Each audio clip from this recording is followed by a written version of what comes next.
যত কুভাবনা সারয়ন্নকা দিবানিশি মুখে বলো হরি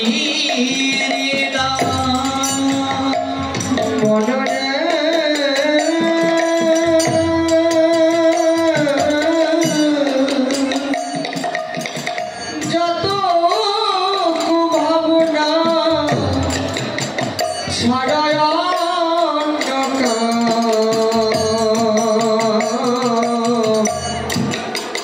দিবানিশি বদনে বল শ্রীকৃষ্ণ গোবিন্দ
হরে কৃষ্ণ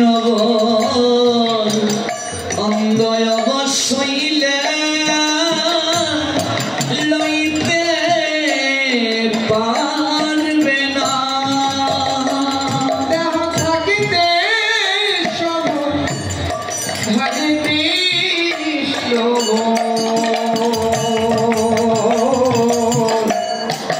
অঙ্গয় অবশ্যইলে এই নাম লইতে পারবে না। সময় কিন্তু চলে যাচ্ছে গো মা, কবে ভজনে মনোনিবেশ করবে? তাই কণ্ঠে তুলসীর মালাটা ধারণ আজই করো। এগুলো হচ্ছে গৌর হরির সিদ্ধান্ত। কলি যুগে যেহেতু আয়ু কম, আমাদের ভজন শক্তি কম, বুদ্ধিও নাই, যে কোনো সময় মরে যাব, সংযম নাই, কামনার আহাকার হৃদয়ে, কণ্ঠে তুলসীর মালাটা সবাই ধারণ করো। তুমি সনাতনী, এটা তোমার পরিচয়। শরীর সকল অলঙ্কার মা একদিন খুলে রেখে দেবে, কিন্তু এই তুলসীর মালাটাই তোমার শ্রেষ্ঠ অলঙ্কার। কয়েকজন মাতাজি আমাদের অনুরোধ করেছিলেন, আমরা তো এগুলো